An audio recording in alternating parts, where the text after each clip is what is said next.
Aloha and Shaka Zulu, people. Mark Major here, and I am at my photography studio, the Action Figuratorium, here in Southeast Portland. And today I'm going to be making a video, a very special video, about the most recent announcement from Ramen Toy Company on a new 1/12 scale vehicle they are releasing called the Bread Car, which is actually a van. Not unlike this. This is merely a placeholder for when such a real vehicle arrives. It, of course, will be slightly larger than this, inches-wise in every direction. But I wanted to give a demonstration of what we're talking about and what something like this in your hands looks and feels like, because this is a sort of cool concept that is finally coming to fruition, and I cannot wait to get into it and talk about it today. So everybody strap on the leather and hold on tight.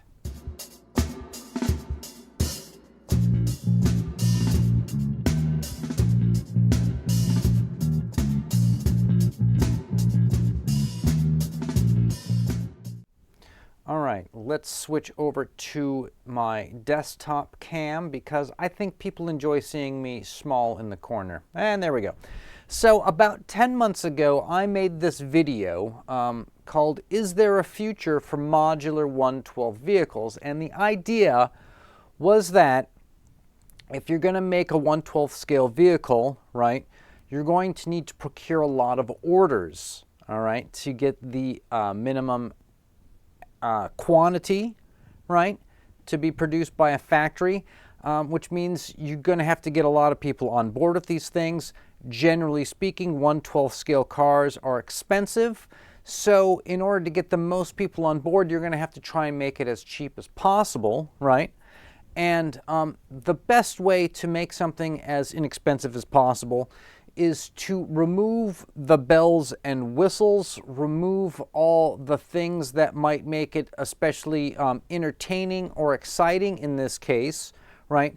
Because you're trying to get as many people on board as possible with a wider thing than a more specific thing. For example, if you came out with just, say, the Punisher van, everyone who's looking for the Punisher van would buy it, but people who don't want the Punisher van are not going to buy it. And so a better approach would be to make a generic item that people who want the Punisher van or want another van that's not the Punisher van would buy, but then they would upgrade it with a special kit and detailing to take it to the next level. So if they want to make, like, say, a Ninja Turtles van, or if they want to make, like in my case, like a Cheech and Chong van, or if they want to do the Punisher van, they buy the stock vehicle and then they get the add-on kit afterwards, right, which could be provided by the company that makes the vehicle, or it could be something that a third party makes, right? And so that this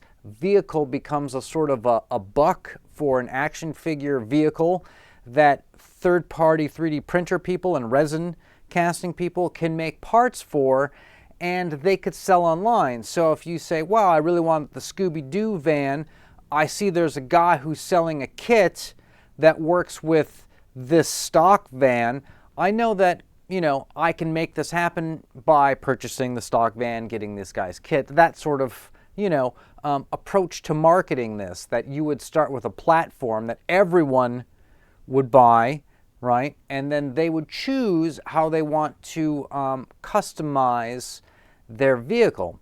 So this is the general concept. And, you know, it also is a way to get the price down so that everybody can buy in, because, as we all know, the more expensive something is, the less people who can buy it. The only way to get something that a lot of people can buy is to make it as cheaply as possible for them. So that was the nature of this video. And today we saw a recent video drop from Ramen Toy where they introduced the Bread Car, which is this 1/12 scale van.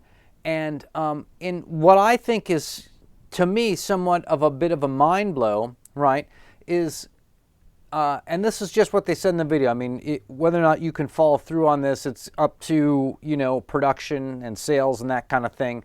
But hopefully what they've announced is that there's an early bird purchase for this in a stripped down version, just like I was describing. So you don't get, a lot of the things that you might want with your van, but everyone can get it for the price that they announced of $99, which was the target price that I projected in the video.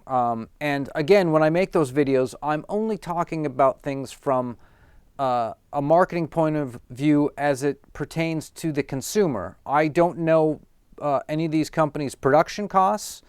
So without knowing the production costs, there's a lot of guesswork as to what you could price something. I can only tell you what I think people are willing to purchase, what I think people are willing to spend based upon, what the cost of living is and what people's wages are, how much, excess money people can spend on things like this, right? Disposable income. So to see them actually come out with this vehicle, which we all know vans are larger than cars, and to have it priced for the early bird, it's regularly going to be $150, which itself is extremely low given the other vehicles in this category that are coming out, including their other vehicle, which is a sort of 1970s Dodge Charger. But if you look at it at $150, it's a great deal. For $99, stripped down, it's absolutely perfect.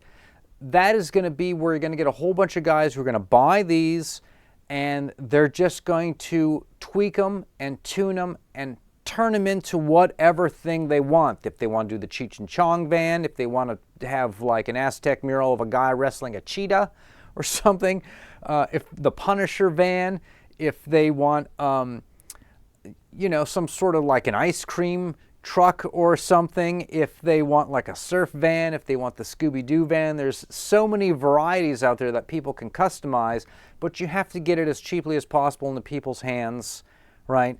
So that they don't feel bad taking a Dremel to it, gluing things onto it, repainting it, 3D printing some parts for it, buying some parts for it, that kind of stuff.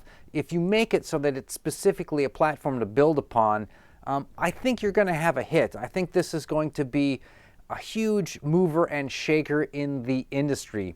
Now, one of the things that I saw previously with Ramen Toy, and let me cut to their website here, is they have this car that they released. They haven't actually shipped it yet. They've just been doing pre-orders for it.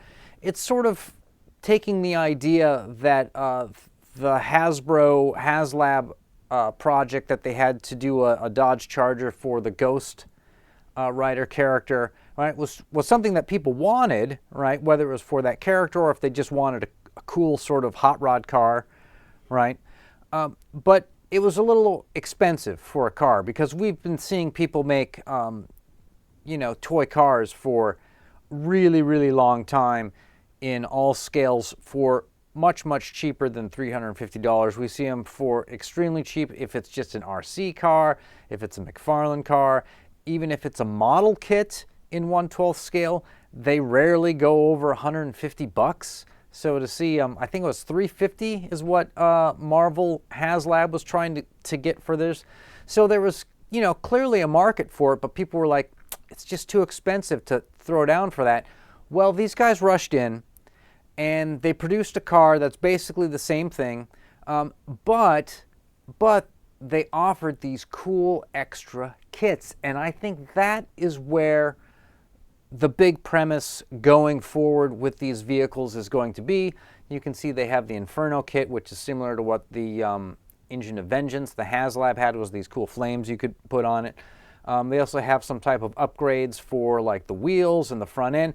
And then check this out, guys. This is when I saw this, this is when I knew that these cats are a company that we're taking for granted, and one day we're going to look back on these guys as being legendary. They actually did this car like a General Lee. I mean, they didn't put the detailing of the decals on it, like the flag and the 01 and the stuff like that. But when I saw this, I said instantly that this is definitely a super cool thing. And In case some of you didn't know, I actually love taking vehicles and turning them into General-Lees. Let me give you a couple examples here.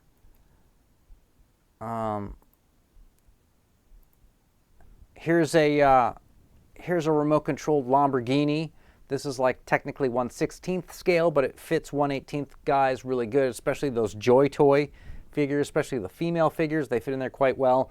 So this thing actually drives around. It's got lights. Anyways, I converted this thing into a General-Lee with some decals. I call it the Lamborghini. Then there's this one I made. This is a land speeder that I have turned into a General-Lee. I refer to this as the Lukes of Hazzard. It's both Luke's Empire Strikes Back's original Star Wars sort of driving this thing around, maybe dropping off moonshine. Maybe that's what they make at the farm. Uncle Jesse Owens' moonshine farm. And I didn't stop there either. There's one more. I took one of these, these hover bikes, these Star Wars speeder bikes, and I made this a General-Lee. And the guy who's driving this is your choice of, it could be Merle Haggard, he could be Waylon Jennings, he could be Bo Cephas, i.e. Hank Williams Jr., clearly an outlaw, actually just like a Fisher-Price adventure person, but nonetheless, still right up the area of funny pop culture of what the Dukes of Hazzard was.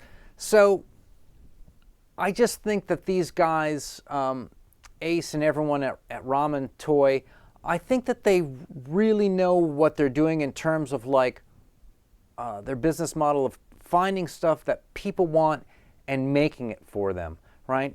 They really have gone out of their way to find products and toys to create, right, that people are actually actively looking for and no one else is providing. I think that's a big part of the hook. If someone else is out there providing it, they don't compete with them.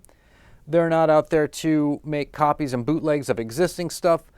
They're out there to fill the void of the current demand that people are ignoring. And this this bread car, this 112 van at $99, this is really going to change things around going forward. I can't wait to see what else comes after it. A motorcycle of some sort, you can customize it into something, make it into a crotch rocket or, some kind of a chopper or something like that. Or maybe they come up with a Vespa or, maybe 1/12 bicycles that you can trick out in a lot of different ways to make, into something cool. And of course, as soon as you get third parties involved, as soon as there's an online store, kind of like with Mythic Legions and the Legion shop, where people can go and different vendors can put up their creations and these things all fit on the vehicle, I think you might even have a bit of a small dynasty that eventually, sort of shows up over time. And it's just going to grow organically. And I think it's a really cool age for toy collecting. So with that, thanks for everybody who made it this far in the video. We all know there's more videos coming next week. I'll be in those videos and I look forward to you guys joining me as well.